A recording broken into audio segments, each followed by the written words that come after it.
a segunda atividade do dia, que é a palestra magna a ser proferida pelo professor Asha Kipperstock. Inicialmente, gostaria de agradecer logo de antemão a presença dele, sempre muito interessante e instigante. Tá? E o professor Asha, ele tem uma longa experiência nessa área de estudos ambientais, tá? Tanto enquanto professor universitário, mas também enquanto profissional fora da universidade. Ele começou a sua carreira como engenheiro sanitarista e depois se apaixonou pela pesquisa e, felizmente, se tornou professor da UFBA. Tá? Tive o prazer de conviver com ele enquanto colega de graduação, posteriormente também no Tequilin, no qual ele coordenou os projetos de uso racional de água e energia, no qual também tive a honra e muito feliz por ter aprendido bastante com as experiências que tivemos. No meu caso, principalmente, a interação com o polo petroquímico, mas o professor Acha é muito diverso. Além de trabalhar na parte industrial, também trabalhou na parte da agricultura, trabalhou na parte urbana.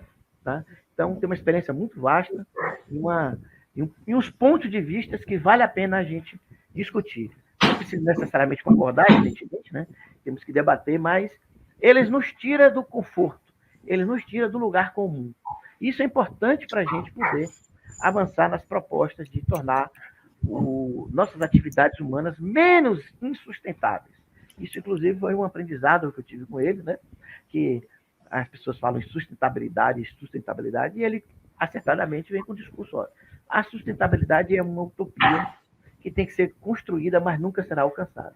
Então, eu só queria fazer essa rápida introdução. O currículo dele está disponível na plataforma Lattes, do CNPq, então não vou aqui ficar lendo a quantidade de artigos, de orientações, de palestras que ele deu, de livros que publicou, que é bastante extensa, diga-se de passagem. Então, sem mais delongas, gostaria imensamente de agradecer a presença dele e passar a palavra ao professor Asha.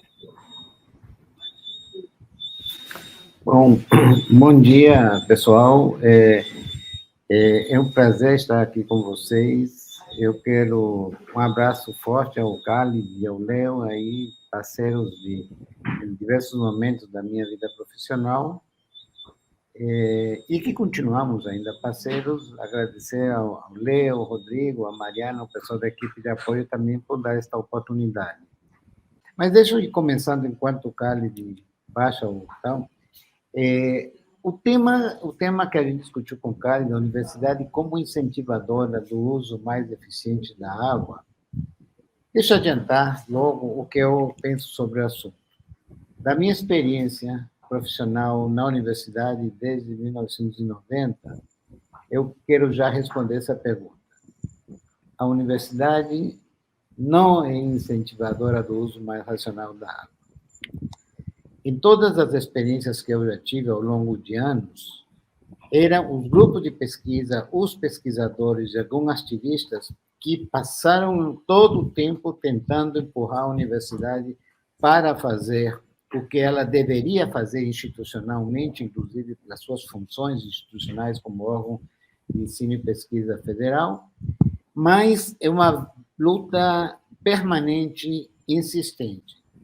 Então, veja bem, se os grupos interessados têm que quase que brigar com a universidade para que ela use a sua água racionalmente, imagina pensar que a universidade, ela em si, espalhe essa atitude para a qual está sendo empurrada por grupos de pesquisadores. Claro que esses pesquisadores, esses membros da comunidade acadêmica dentro da universidade, cada um da sua forma, eles sim propugnam ou favorecem uma mudança de atitude. Mas a universidade, enquanto tal, pela minha experiência, lamentavelmente, não é uma instituição incentivadora. A abordagem, quer colocar na forma de apresentação, Carlinhos? Estou tentando aqui, mas continue. Bom, mas tudo bem. A minha vai passando aí à medida que você acha aí que o roteiro que eu pretendo seguir, ele tenta uma visão mais dedutiva. não diria que é um método dedutivo, mas uma orientação dedutiva, indo do geral para o particular, mas não diria que é um método dedutivo, porque vocês vão ver, os dados que eu obtenho da visão mais geral não se transforma no que seria desejado na visão mais específica, seja a nível da instituição, seja a nível da pessoa. Se eu dizer o seguinte, olha, eu faço uma revisão da situação atual do planeta com relação à questão ambiental, e especificamente à água, eu deveria chegar à conclusão de que os elementos básicos institucionais ou pessoais ou comportamentais atenderiam a essa visão mais ampla. Mas, de repente, a dedução é de que o geral não incentiva o individual. E eu acho que essa é uma visão facilmente perceptível. Eu acho que todo mundo, de alguma maneira, percebe isso. Então, eu vou começar colocando essa visão mais geral da crise ambiental e da água, colocar os aspectos globais, regionais e locais, e qual é a percepção que a gente tem desses aspectos locais, globais, regionais e locais. Eu vou discutir um pouco da simbologia da água como elemento de tomada de consciência ambiental, né? Ver a universidade no contexto dessa discussão, usando o exemplo do Água Pura na UFBA, tratar rapidamente sobre gestão da oferta e gestão da demanda, e depois, na parte das discussões, discutir o papel da universidade na promoção do uso racional da água, mas usando para essa discussão o apoio de um diagrama que a gente tem utilizado muito para entender os diversos aspectos envolvidos na formulação de propostas para uso mais racional da água, na elaboração de atividades que enxerguem na sua amplitude os diversos aspectos dentro deste problema, de forma que você não se sinta culpado se um elemento não funciona, porque pode ser que o furo esteja em um outro elemento. Esse é basicamente o roteiro que eu estou pretendendo seguir. Vamos aí para a transparência seguinte, então, crise ambiental da água. A crise ambiental e a água, né? Tem havido diversas, mas muito poucas, investigações que tentam, de alguma maneira, colocar num contexto mais amplo os diversos problemas ambientais que a gente tem. Está conseguindo passar, Khalid? Aí. Esse gráfico aí é um gráfico de 2009, mas ele tem, infelizmente, sido atualizado até hoje pelo grupo que estuda os limites planetários que não devem ser ultrapassados do Instituto de Resiliência de Estocolmo. Eu continuo usando o trabalho original inicial de 2009, porque foi um trabalho que a revista Nature o pediu emprestado a uma outra revista para tentar, de alguma maneira, apoiar as suas visões na COP15 ainda, na época lá em Copenhague. O que ele coloca? Veja bem, o gráfico é um gráfico em que você tem vários círculos concêntricos e você tem setores circulares, cada um deles representando um determinado problema ambiental. Não vou aqui revisar eles todos, mas observe o seguinte, nos setores marcados, a fração do setor marcada em vermelho indica qual é a posição, qual é a gravidade desse problema. Sendo que o círculo verde define o limite que não deveria ser ultrapassado, porque ele gera um desencadeamento de ações que fogem ao controle e mesmo os causadores do problema, e passa a adquirir uma vida própria. Então, por exemplo, a perda da biodiversidade, apontado aqui como o problema mais ultrapassado, ele já é uma dinâmica que independe dos esforços que a gente vem a fazer. O fato de a gente ter eliminado diversos elos da cadeia natural dos ecossistemas, já faz com que ele, por si próprio, esteja gerando novos problemas. Apesar de que, claro, determinados ecossistemas, se você dá o devido tempo, ele se recupera, mas o que normalmente acontece, quanto que um ecossistema está se recuperando lentamente em uma área, a nossa, principalmente, agricultura, mineração, indústria, avançam em uma velocidade muitíssimo maior. Mas mesmo se a gente deixasse sem tocar a natureza, estaríamos ainda num problema de degradação permanente, porque é um problema que já fugiu ao nosso controle.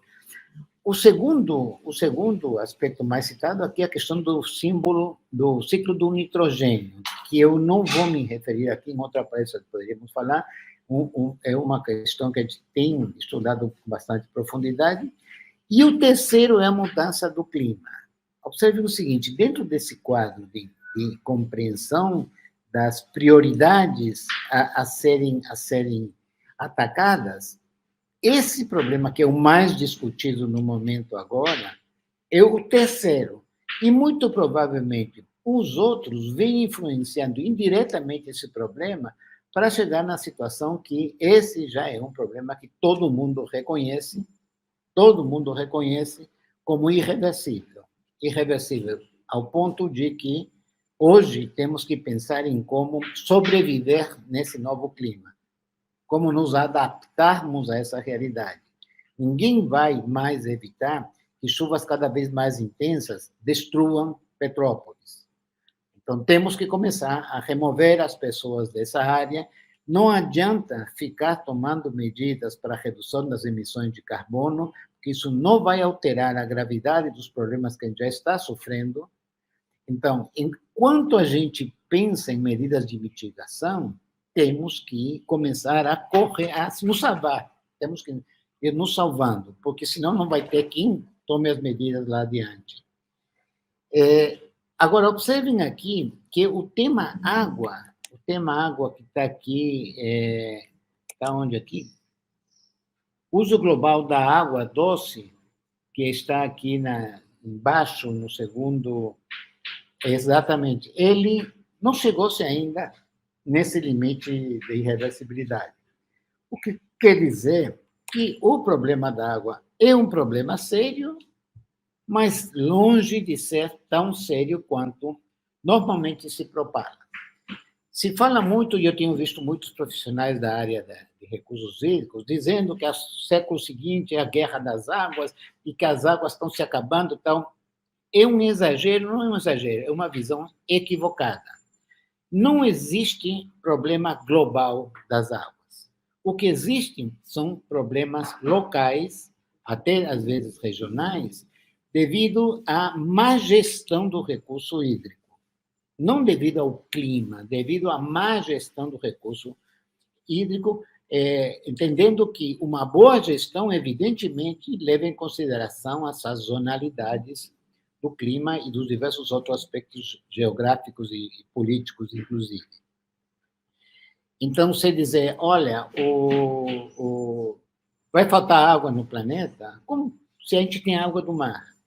E para você ter uma noção, nas tecnologias vigentes, a dessalinização da água do mar implica num custo energético muito alto, mas que é menor do que muitas das alternativas que já vêm sendo utilizadas, como, por exemplo, transposição de bacias hidrográficas e outras questões aí. Se você botar na ponta do lápis,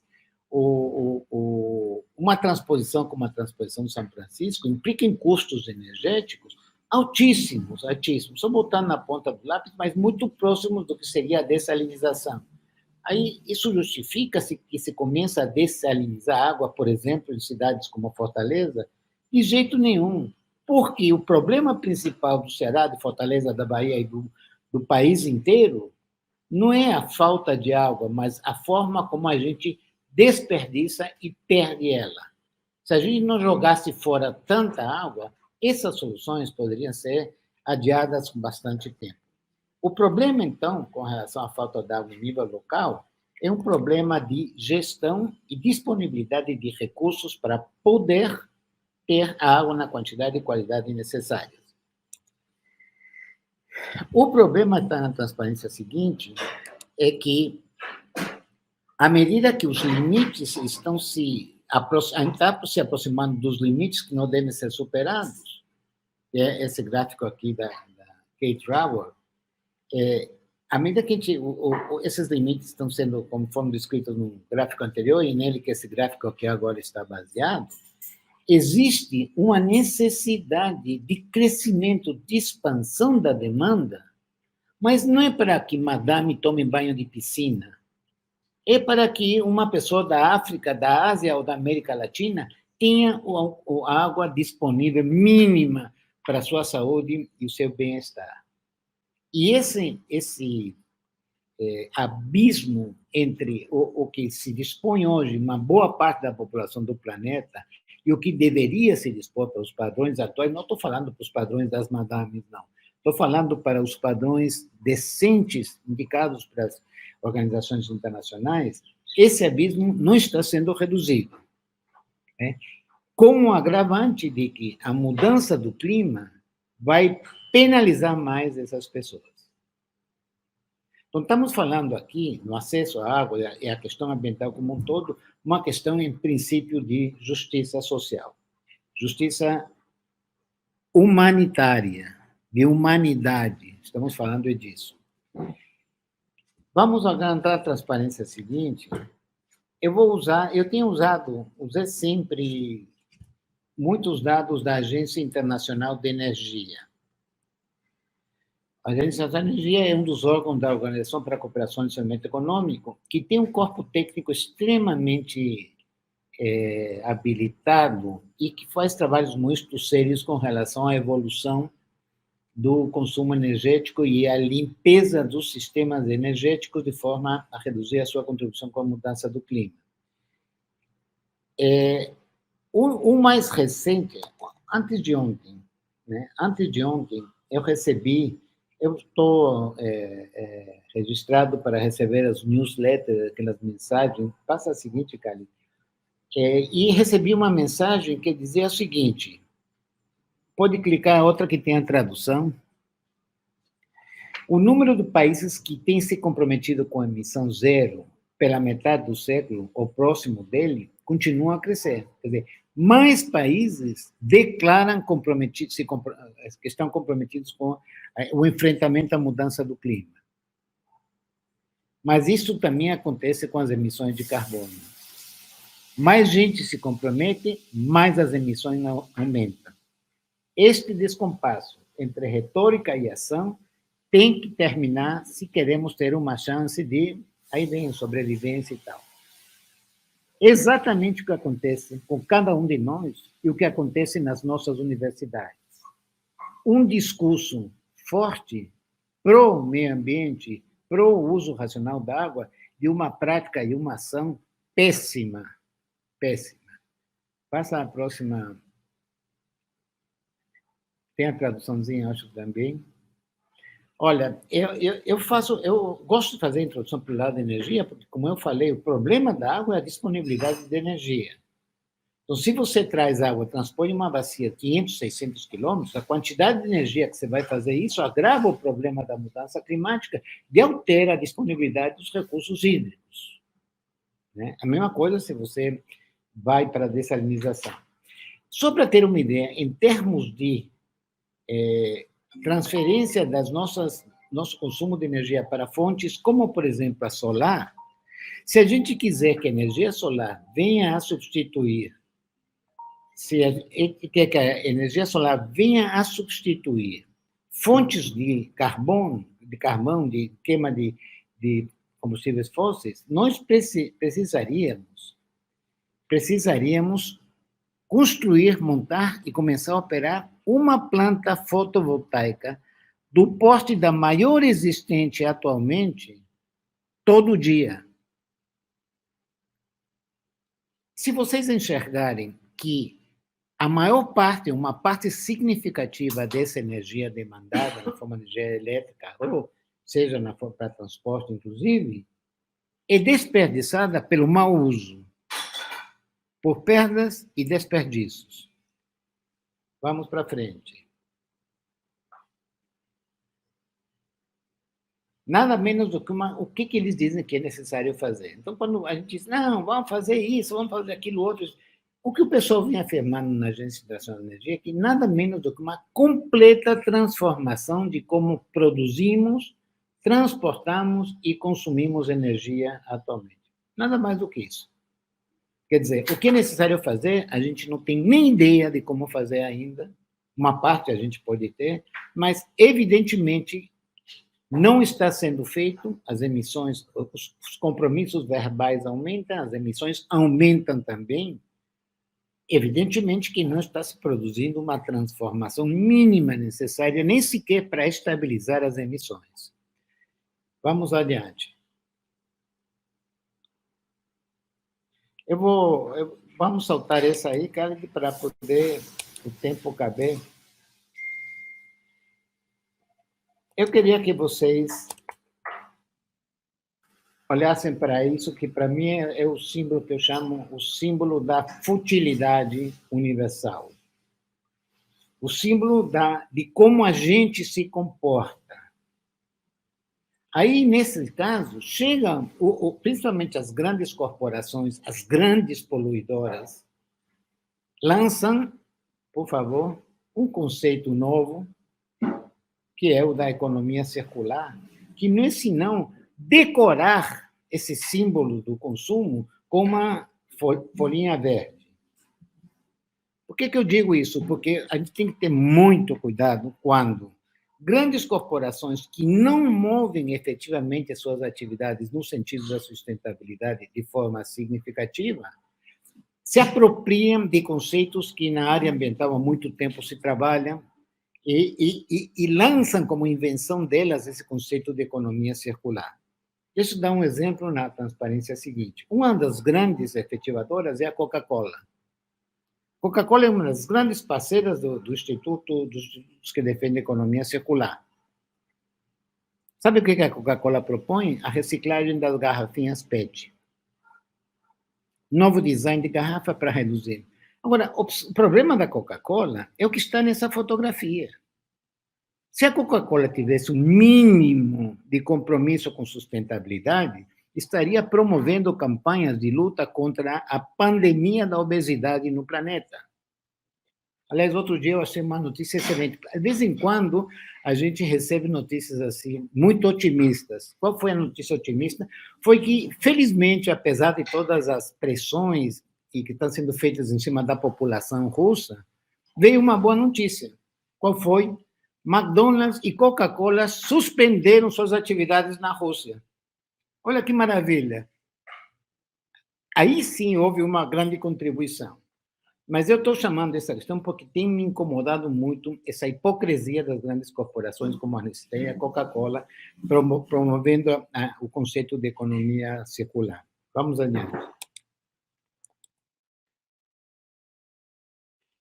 Aspectos regionais, vamos passar um pouco para os aspectos regionais e identificar rapidamente. Carlinhos, só me dá uma referência do tempo aí.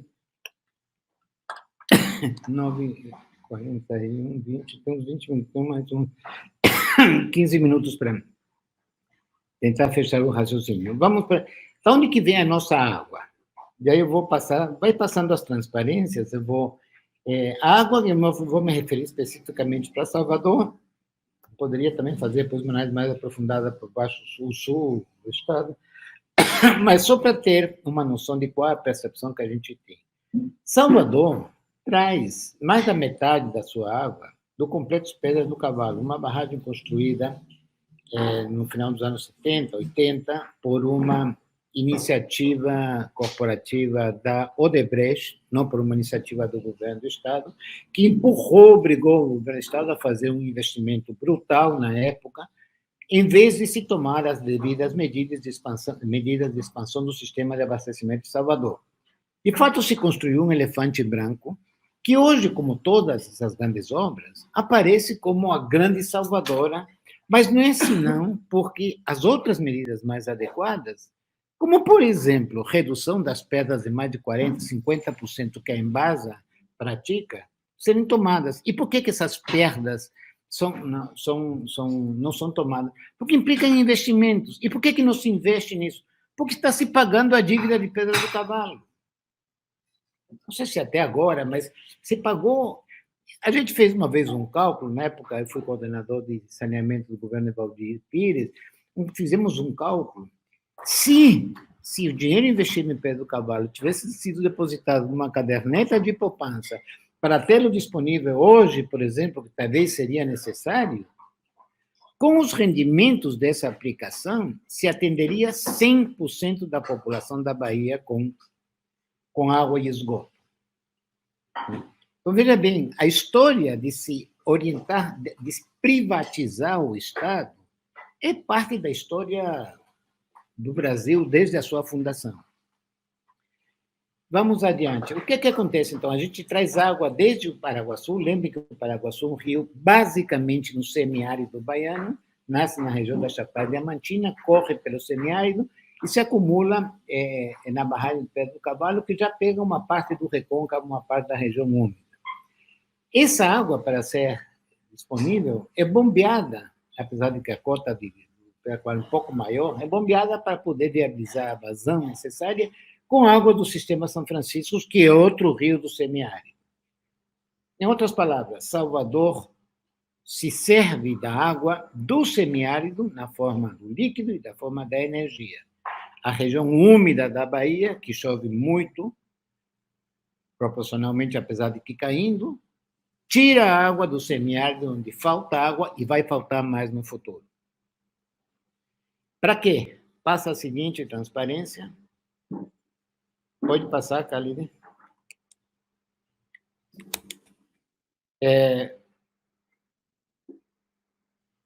Leva aí para a transparência 17.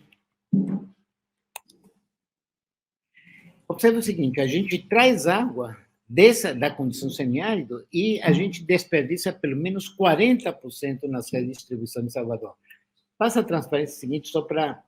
Aperta na sequência, pode ir apertar na sequência para ter uma ilustração gráfica do que a gente faz. A gente pega água... Não, pode voltar aí ao desenhozinho anterior.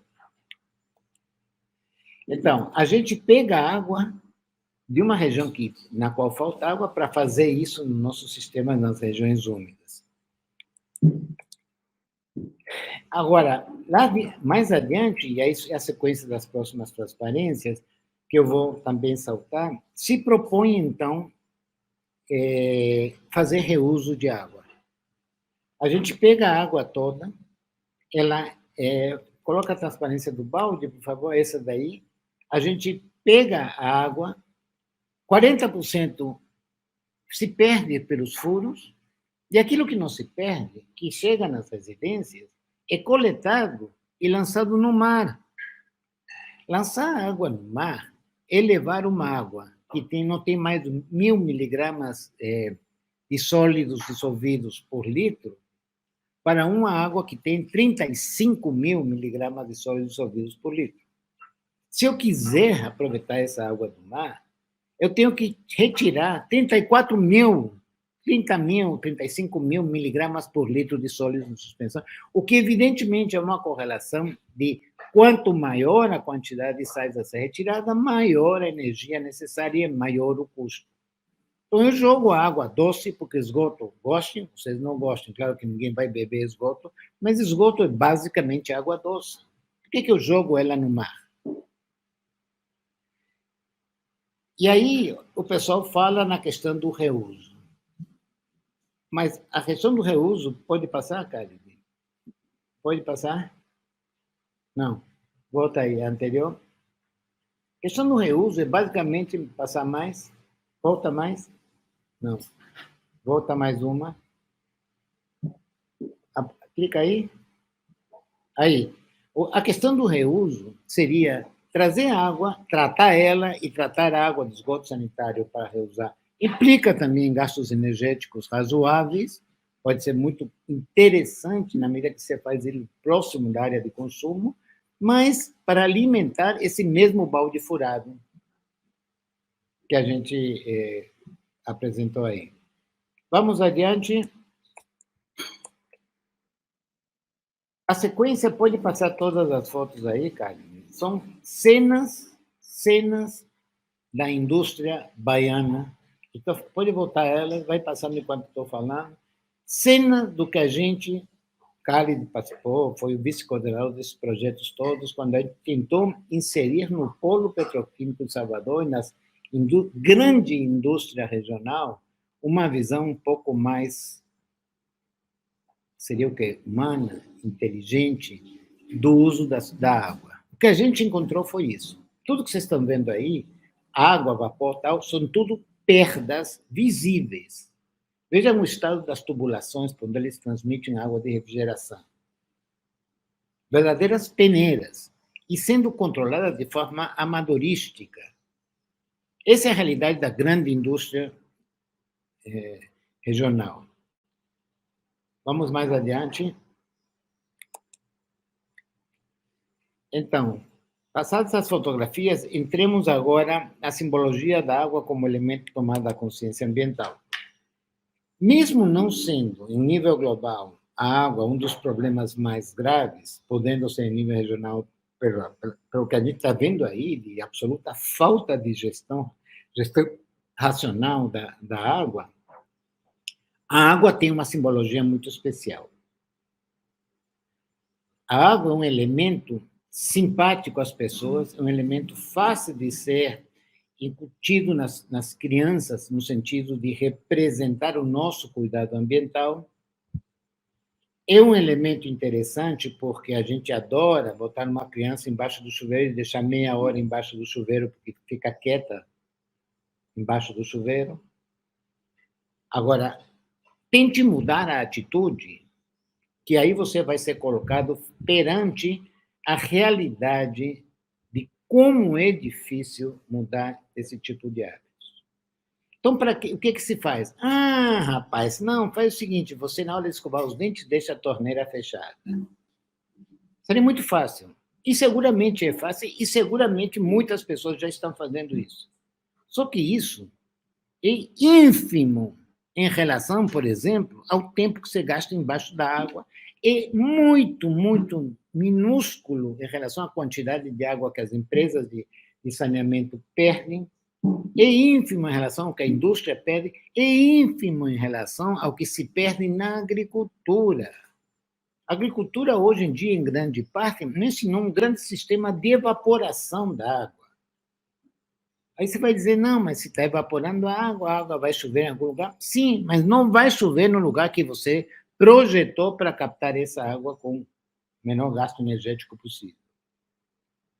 A água, então, enquanto símbolo interessante, mas antes de usar ela como símbolo, e aí eu desafio cada um de vocês, faça como os ingleses.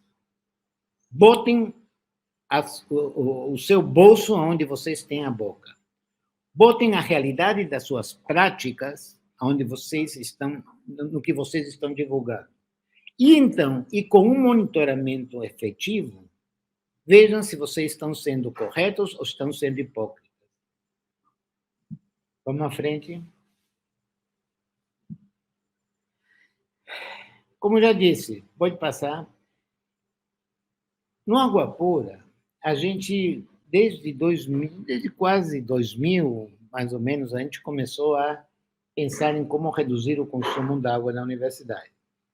E o primeiro momento, que é aquele que vocês veem entre o início do programa Água Pura e o início do programa ViaNet, foi o fato de a gente ter tomado medidas de manutenção corretiva, já numa intenção de ter uma estrutura de manutenção preventiva também. Só com essas medidas, olha como se conseguiu cair significativamente o consumo d'água. Quando isso já estava funcionando, dizemos assim, bom, mas o usuário tem que participar. E montamos um sistema via internet para captação dos dados dos medidores d'água e sua divulgação pública. Olha o que aconteceu quando se divulgou o consumo d'água e caiu, então, até mais ou menos 2008, quase que, até com uma inclinação maior do que tinha se conseguido naquele momento inicial. Em 2008, começou o REUNE. E, pelas suas características, na época do programa, teve que enfrentar um volume muito grande de obras em pouco tempo. Então, o que aconteceu? Nesse período, a água começou a subir em termos do seu consumo, principalmente por causa das obras, mas como houve um aumento da população acadêmica significativo, muitos alunos mais entraram e quadros de professores e técnicos contratados, o consumo per capita não cresceu. Não cresceu porque, de alguma maneira, a gente tinha uma certa percepção do que estava acontecendo com a água. E observem que se chega a situações em que não havia muita diferença entre o consumo que a gente já estava conseguindo e o consumo de um momento em que a universidade estava em greve. O que quer dizer que o sistema universitário tem uma quantidade gigantesca de perdas que a gente não identifica, que fazem com que você mantenha um nível de consumo, um nível de perdas grande, mesmo que você não esteja usando a água. Daí, seguimos um pouco, e aí acontece, observem que o trecho final, tirando o último trecho, que é justamente a redução do consumo devido à greve, eu vou me referir um pouco mais a ele, acaba com todo o sistema montado, é que acaba havendo quase que uma estabilização, uma queda pouco significativa, se vocês pegam a gradiente desse trecho final em relação ao que estava se conseguindo antes, né? O que acaba havendo é que há uma desaceleração do esforço de redução do consumo de água, quando deveria estar havendo até uma aceleração. Isso é a atitude da administração central. Esse é o peso da atitude de uma administração que não mostrou compromisso e que retirou o apoio que o grupo, na época, o grupo do Teclin, vinha desenvolvendo, levou a minha saída, inclusive, do meu compromisso com a universidade, porque eu estava sendo enrolado pela alta administração, mas, felizmente, a companheira Socorro, ela, com um pouco mais de paciência, talvez espírito mais elevado, conseguiu levar, de uma certa maneira, aos trancos e barrancos e à custa de muito grande sofrimento. Agora, observe que o consumo, no meio da pandemia, com a universidade totalmente parada, ainda estava consumindo mais ou menos um quarto, de metade a um quarto do que consumia na sua operação normal. Aonde? Por quê? Não incomoda isso? 5.000 metros cúbicos mês sem funcionar a universidade. Observem que aí não estão incluídos os hospitais universitários, porque já tinham saído, inclusive, do âmbito de gestão da universidade. Em que se gastavam 5.000 metros cúbicos por água por mês numa universidade parada? Por que não se tomaram atitude? Vamos lá adiante. Eu quero agora pular um pouco e ir já para a etapa final. Como é que a gente pode formular... Aí, não é isso não, Caribe. Os quadrinhos você passou na 43. Como é que a gente pode organizar o pensamento para... eu acho que eu estou me passando no tempo, né? Então vou fazer isso rapidinho, né, Caribe? Me dê um retorno aí.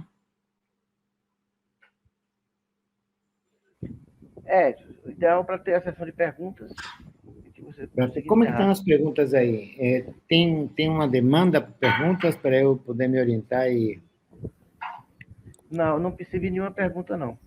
Bom, então vou seguindo aí, à medida que o pessoal me coloque perguntas, provocações, discordâncias, concordâncias, você me avisa aí que eu atendo essa demanda. Para poder a gente desenvolver um projeto para aumentar a racionalidade no consumo de água e energia na universidade, e essa proposta, isso serviu de base para uma proposta que a gente desenvolveu também junto ao governo do Estado da Bahia, também com resultados bastante interessantes. A gente formulou esse organograma em que se mostram os diversos fatores envolvidos. E aí, logo de cara, observem que o principal instrumento que deve ser implementado num programa desse tipo é o controle. É o que o programa Água Limpa está fazendo lá na UFSB. Tem que ter controle. E controle implica em medição, com a medição aumentar a percepção do consumo e pensar em mecanismos de cobrança para que doa no bolso o desperdício. Não temos por que desperdiçar água e jogar esse custo para terceiros. E a cobrança tem se mostrado como o principal instrumento educacional para a redução de consumos perdulários. Então, controle é fundamental, por isso que o Água Pura começou com aquele sistema via net para poder fazer o acompanhamento do consumo da água e mostrá-lo a cada uma das unidades. Agora, feito o controle, vamos entender como é que se dá o consumo. Então, eu tenho uma parcela que eu chamo de consumo efetivo, seja necessário ou desejado. Por que isso? Porque a barreira entre o que é desejado e o que é necessário é muito tênue e muda de pessoa para pessoa. Então, eu posso dizer o seguinte: necessária é água para bebida, comida e asseio pessoal. Sim, mas e se eu gosto de tomar um banho demorado? O sistema não tem que me atender? Às vezes eu posso dizer, olha, se eu entrar embaixo do chuveiro e passar 15 minutos tomando banho, um absurdo de 15 minutos, claro que não é para atender a higiene, mas é porque você está precisando da água para relaxar, eu não tenho direito de usar água para relaxar? Se, em vez disso, eu tomo um banho rápido e vou lá, saio para o shopping center, o estrago ambiental que eu vou provocar no shopping center é muito maior do que a água que eu gastei naquele consumo. Então, há uma necessidade aí de discutir, é importante discutir o que é necessidade e o que é desejo consciente. Para poder justificar o uso da água num banho prolongado, estou dizendo 15 minutos, é importante que você esteja ciente de que você está fazendo isso, porque isso te traz uma satisfação, te faz um bem. Se você está dentro do chuveiro, com água correndo, se ensaboando fora, difícil entender como isso te faz bem. A não ser que seja pelo mesmo motivo que as pessoas querem comprar carros gigantescos, apesar de não precisar deles. Às vezes, e eu tenho um pouco me aproximado de uma discussão que diz que o desperdício acabou se transformando numa necessidade básica, porque o desperdício acaba sendo uma forma de mostrar o teu sucesso pessoal. Eu desperdiço porque eu tenho. O teu status social, então, cresce, porque se eu faço 5 km por litro de gasolina para ir para o cinema, eu posso dizer para o vizinho, vizinho, você ainda está com esse carrinho pequeno aí? Cara, olha o meu sucesso. Olha onde estou na escala social. A água, de certa forma, também é utilizada dessa maneira. Estudado o consumo efetivo necessário ou desejado, eu vou entender como é que se dá o desperdício. Desperdício é tudo aquilo que acontece entre eu e a torneira, entre eu e o chuveiro, eu e a mangueira. Aquilo que atende, de alguma maneira, a um desejo, eu não estou considerando como desperdício. Mas aquilo que eu consumo, seja que não atendendo a necessidade, nem a um desejo, eu considero como um desperdício. E aí está, por exemplo, quando eu deixo a torneira aberta, quando eu dou 2 ou 3 descargas na bacia sanitária, quando eu tenho dormitório, por exemplo, no caso de instituições, eu uso a bacia sanitária. Esses são desperdícios. São aqueles que se desenvolvem na minha relação com o ponto de consumo, com o fornecedor imediato da água. Perdas já se refere ao que acontece até chegar ao ponto de consumo da água pelo usuário. E aí depende, no caso de uma universidade, de uma estrutura de manutenção que primeiro que implemente a manutenção corretiva eficiente, que passe para uma manutenção preventiva e que chegue até uma manutenção preditiva, podendo se antecipar à necessidade de prevenção de perda.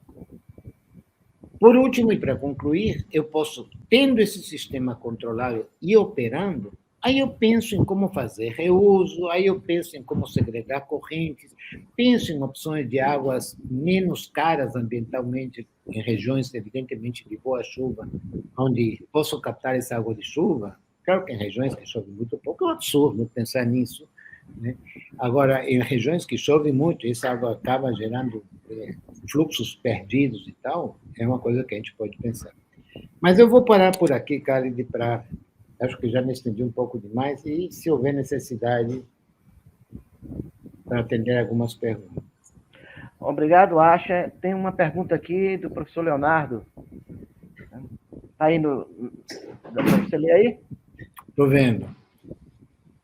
Bom, Léo, como eu dizia, por exemplo, não sei como você está, se você já está conseguindo que a UFSB, de fato, leve a sério, porque eu sabia, na época, tinham pouquíssimos medidores, inclusive, nos campos, então ficava meio difícil de poder se saber qual é a situação. Tá? Mas eu acho que é uma linha de desenvolvimento de projetos que a gente chegou a avançar nela, é como levar isso para as pessoas. Por exemplo, fizemos uma proposta para desenvolver o projeto do Água Pura nas escolas do Estado, do governo do Estado, aqui na região de Salvador e até no interior também. E qual era a ideia? Se você consegue que os alunos acompanhem o consumo da sua unidade, a sua escola, seu prédio, seu laboratório.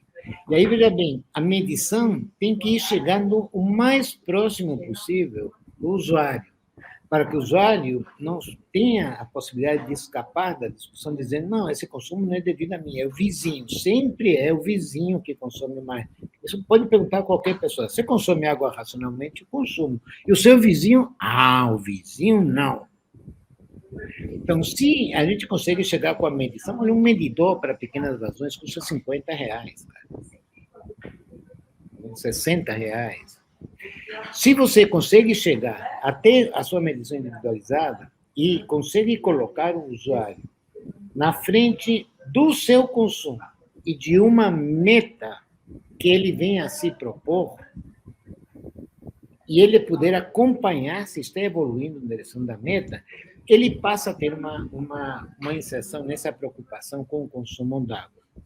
Agora, no caso de instituições como a universidade, é fundamental que se encontrem mecanismos que a gente não encontrou porque as administrações nunca se interessaram em apoiar essa ideia, o governo do Estado também não conseguiu fazer isso, uma forma em que a economia provocada pelo uso racional de uma determinada unidade, de alguma forma, se reverta, parcialmente pelo menos, em um benefício pecuniário financeiro para esse laboratório.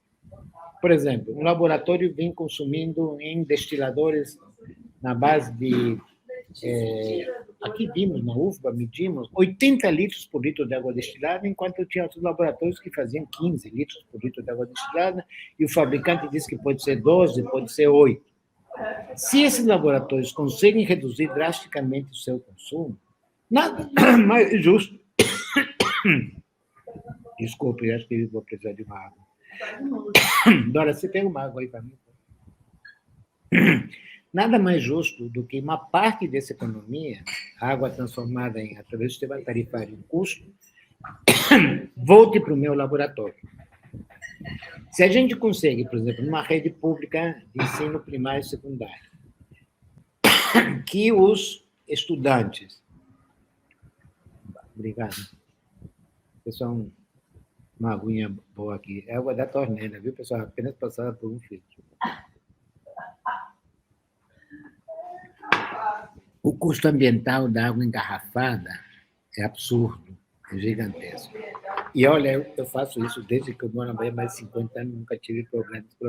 Com todos os problemas de distribuição da embase, a gente consegue beber água em condições saudáveis na residência.